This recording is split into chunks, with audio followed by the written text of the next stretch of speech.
Assalamualaikum warahmatullahi wabarakatuh. Perkenalkan, nama saya Muhammad Aras dengan NIM 1924040005 dari kelas Pendidikan Teknik Elektro 01. Pada kesempatan kali ini saya akan membahas tentang teori teknik pendingin kulkas dan AC, di mana secara garis besar komponen pendingin kulkas ada dua. Yang pertama yaitu komponen pemipaan atau mekanik. Kemudian yang kedua yaitu komponen kelistrikan.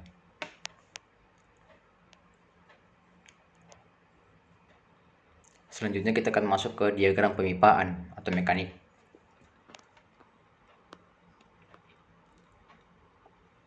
Baik, di sini telah muncul gambar, yaitu gambar komponen kulkas, di mana memiliki bahan-bahan diantaranya berupa kompresor, filter atau dryer, pipa kapiler, kondensor, dan evaporator. Ini merupakan komponen-komponen pada kulkas. Baik, kompresor merupakan atau memiliki fungsi sebagai mesin penggerak freon atau refrigeran ke sistem dengan cara menghisap dan mendorong.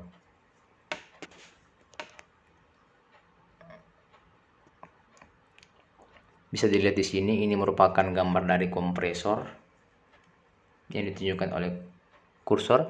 Kemudian ada penjelasan selanjutnya yaitu mengenai kondensor, di mana kondensor ini memiliki fungsi sebagai tempat pembuangan panas atau pelepasan panas atau kalor. Bisa dilihat pada kursor ini merupakan kondensor.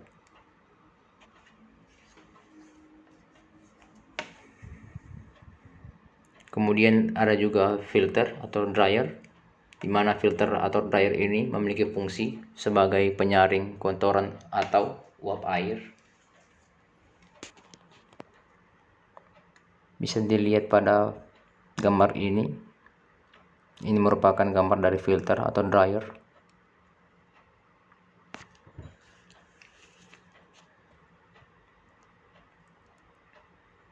Selanjutnya terdapat pula yaitu pipa kapiler, di mana pipa kapiler ini memiliki fungsi sebagai penurun tekanan dan merubah bentuk freon dari uap menjadi cair. Ini merupakan pipa kapiler.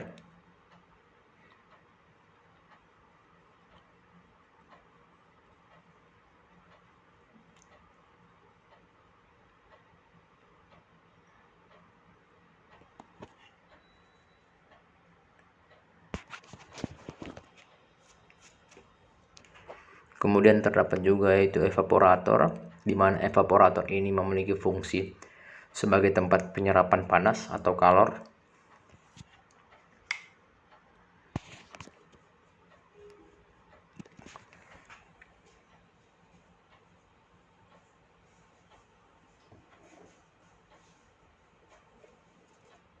Itulah penjelasan dari komponen kulkas ini.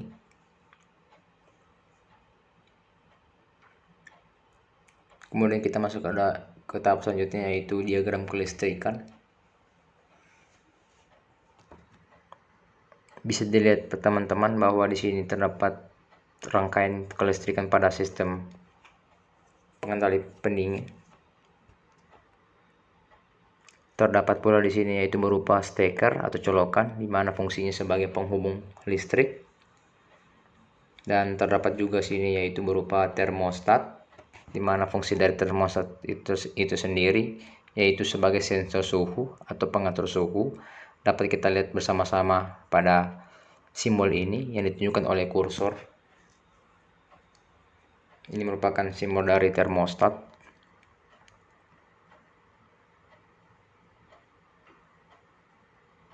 Kemudian terdapat pula yaitu overload, di mana overload ini berfungsi sebagai pengaman kompresor dari arus lebih maupun beban lebih.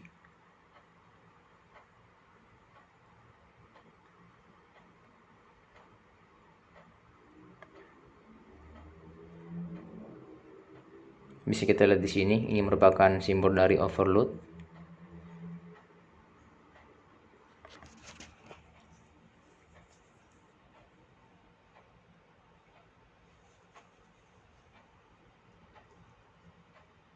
Kemudian sini juga terdapat kompresor, di mana kompresor ini memiliki fungsi sebagai mesin penggerak freon atau refrigeran ke sistem dengan cara menghisap dan mendorong.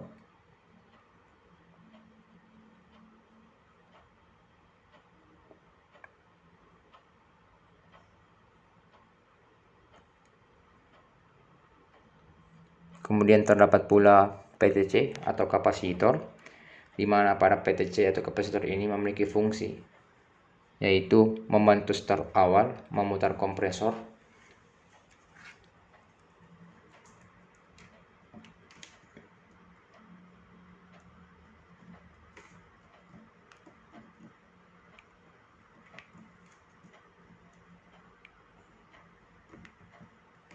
Ini merupakan simbol dari PTC atau kapasitor.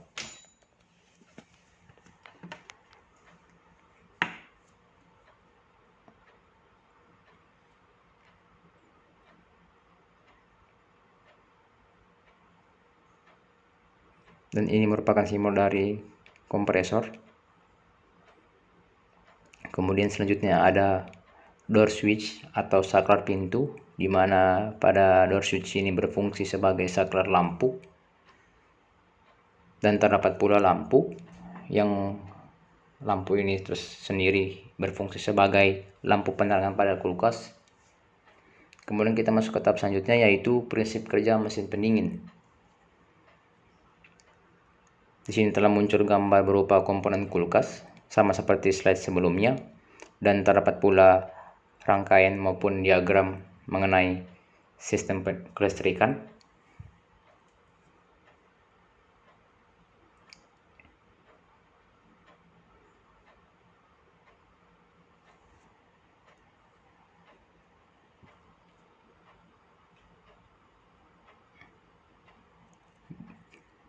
Baik, di sini telah muncul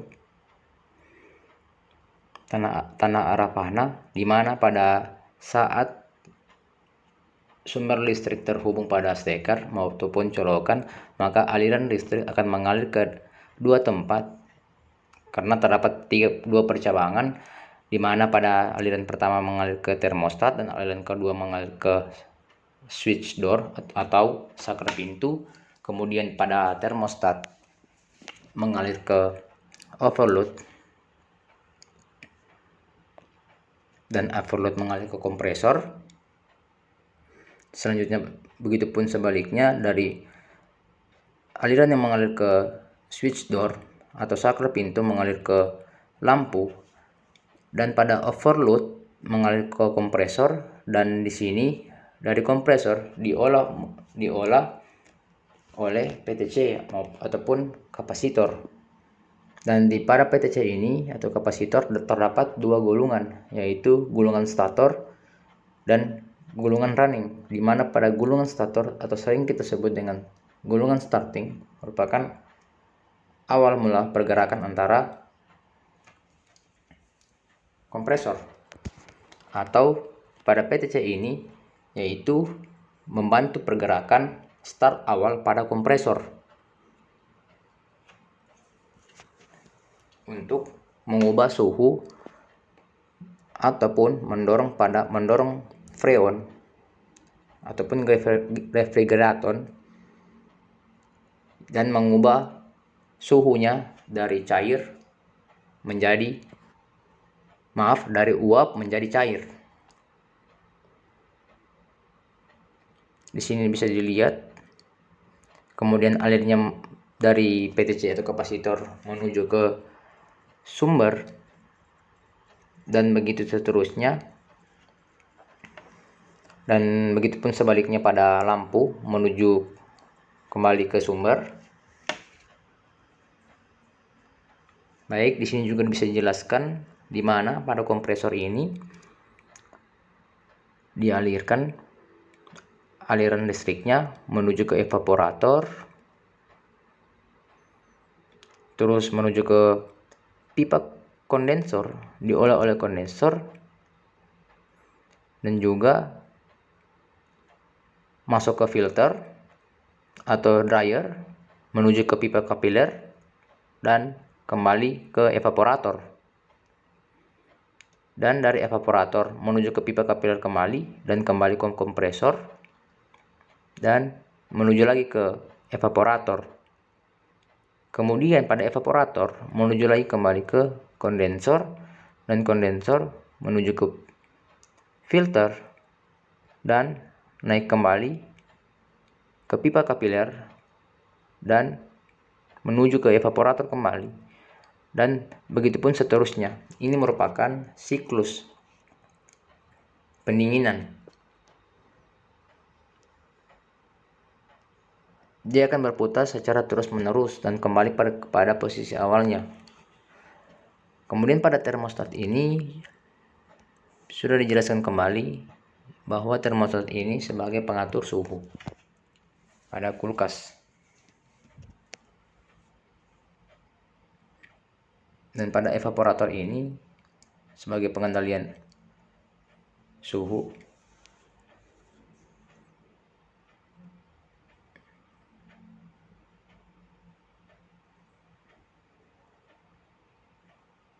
Kemudian di sini apabila sumber aliran listrik yang masuk ke steker menuju ke termostat dan terputus alirannya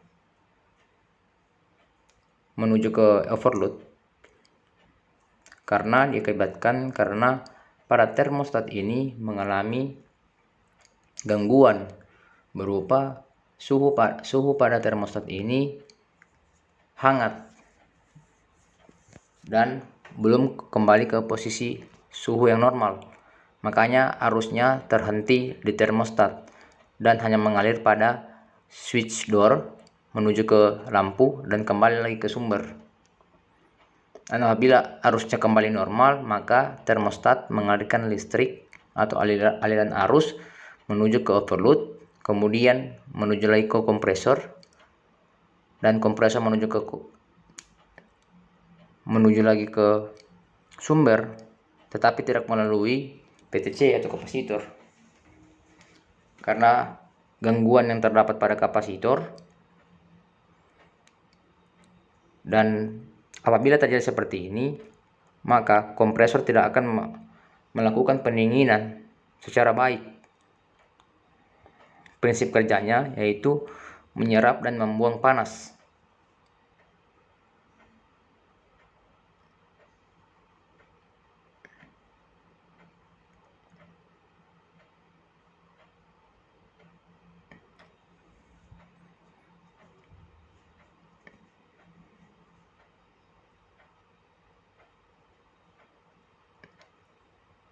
Pada komponen kulkas ini yang berperan penting itu yaitu kompresor sebagai komponen utama pada kulkas ini.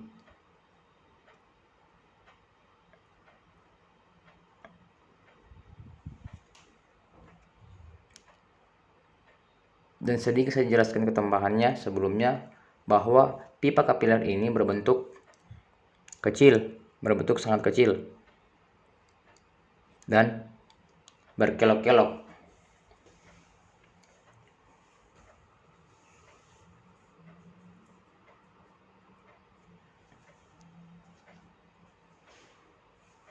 Mengapa pipa kapiler ini dibuat berkelok-kelok? Karena pada penetralisasian freon dibuat seperti itu, dan kita akan masuk ke tahap selanjutnya yaitu analisa kerusakan komponen mekanik. Di sini terdapat gambar seperti sebelumnya, yaitu komponen kulkas yang memiliki komponen berupa kompresor, filter atau dryer, pipa kapiler, kondensor, dan evaporator.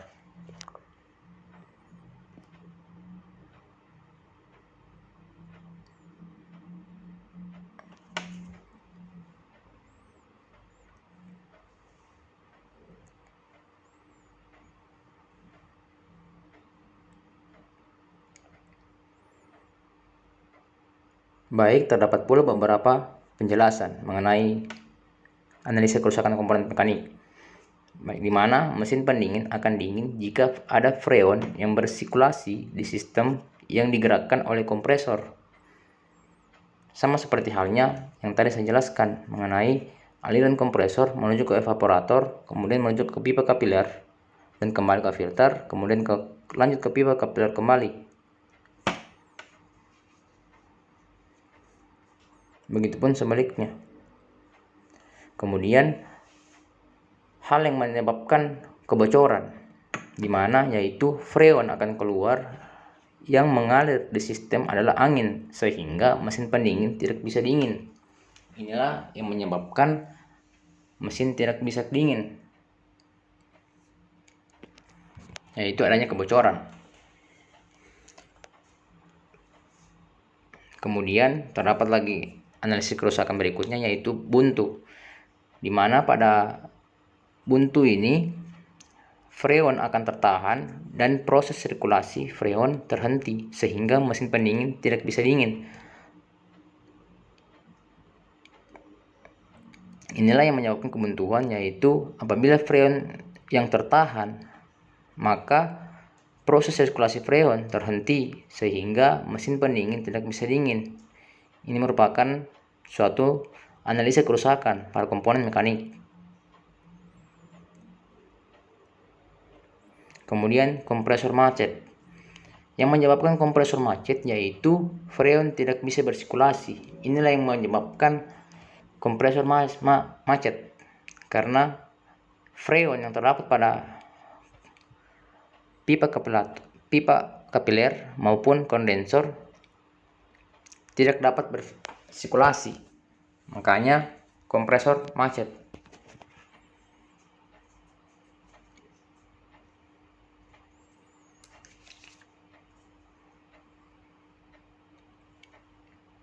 Baik, kita akan masuk ke tahap selanjutnya, yaitu analisis kerusakan komponen kelistrikan.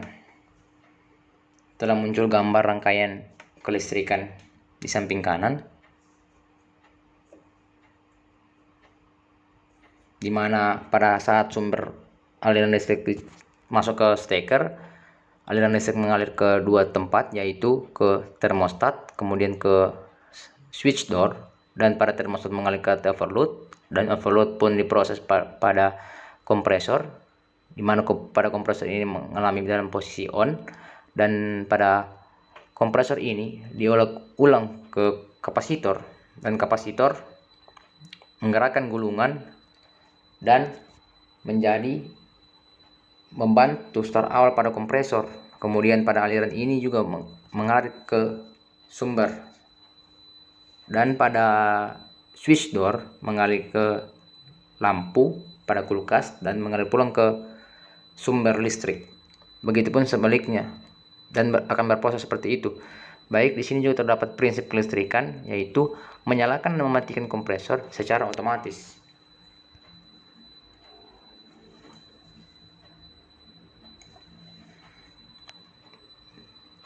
Bahwa kesimpulannya yaitu kompresor akan mati ataupun menyala secara otomatis apabila adanya kelistrikan yang mengalir pada satu komponen atau rangkaian sistem pendingin ini.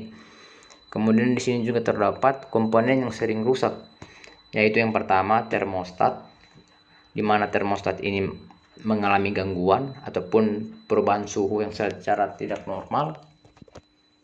Entah suhunya terasa hangat, maka dia tidak bisa mengalirkan arus menuju ke overload dan ke kompresor.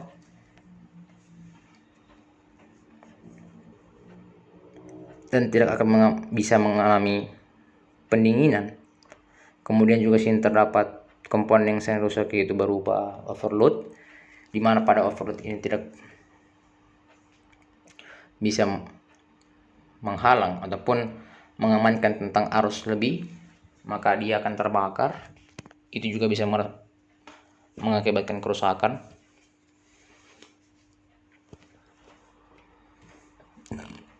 Kemudian terdapat pada PTC atau kapasitor, ini juga sering terjadi kerusakan, di mana apabila pada PTC atau kapasitor ini mengalami kerusakan, dia tidak bisa membantu start awal pada kompresor dan tidak akan membuat kompresor mengalami siklus dan menghasilkan dingin. ataupun mengubah dari zat uap menjadi zat cair.